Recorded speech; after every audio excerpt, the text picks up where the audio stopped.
Hello, my dear students.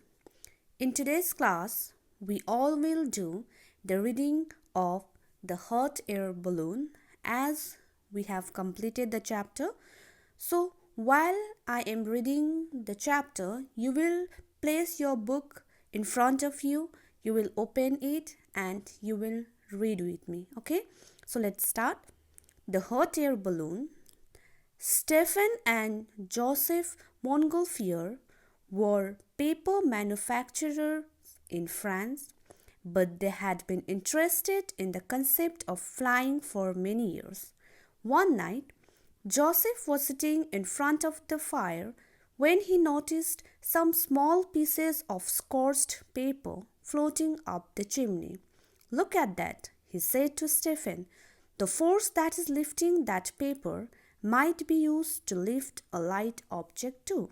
Soon the Montgolfier brothers started experimenting with the idea. They tried their first experiment with a silk bag, which was open at the bottom. To this, they attached a little wooden box which held burning paper. The hot air filled the silk bag, and much to the brothers' delight, they saw it rise up in the air and hit the ceiling. They had created the first hot air balloon. After carrying out many experiments to confirm their discovery, the brothers decided to float a balloon. Using this method, they built a huge balloon of linen and paper. On 4th June 1783, in the village of Annonay, where they lived, they sent up this balloon with the entire village watching on. People gazed in wonder as the balloon rose to a height of 6,000 feet and drifted through the air. It came down 1 mile from the village. Though the brothers carried out the experiment successfully, they were not aware that the balloon rose because the hot air inside the balloon was lighter than the air outside it. As soon as the gas cooled, the balloon descended. Being ignorant of this fact, they believed that there was some mysterious gas responsible for making the balloon float in the air. The news of this flying balloon reached Paris. Though no one had yet thought of going up in the balloon, the idea of flying was there in the minds of the people. They started saying, "The brothers will soon be planning to make a flying machine." In Paris, people started collecting money to build a large balloon, and Professor Jacques Charles, a famous scientist, was entrusted with the job. Professor Charles knew that there was a gas that was lighter than air. He called it inflammable air. Though this gas is known as hydrogen, today this gas is known as hydrogen, he decided to fill the balloon with this gas. On 27th August 1783, months after the Montgolfier brothers had made their balloon, the hydrogen balloon made by Professor Charles was taken out in a cart in the night and parked in the middle of the city of Paris. Though it was meant to be a moment of celebration, most people were scared at the sight of the huge balloon and ran away from it. A huge crowd gathered to see the launch despite the fact that it was raining that day. The balloon rose and was soon lost in the clouds.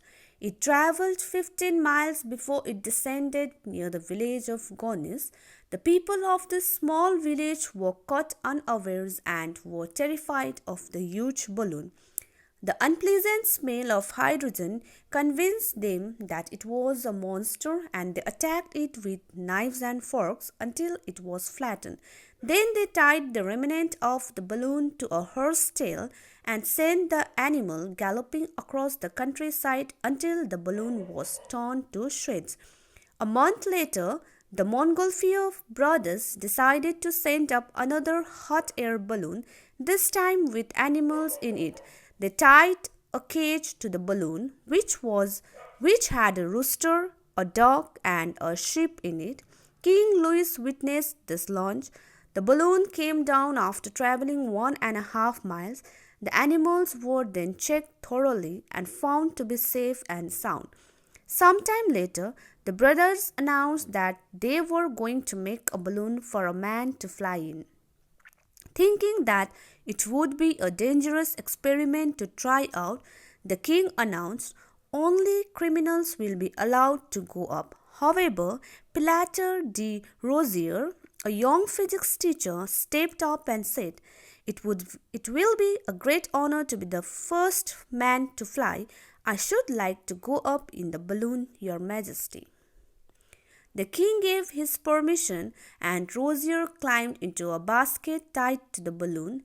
He rose to a height of 84 feet and came down unhurt and safe. People ran to him and stared at him in wonder, looking upon him as a man who had performed an extremely brave feat.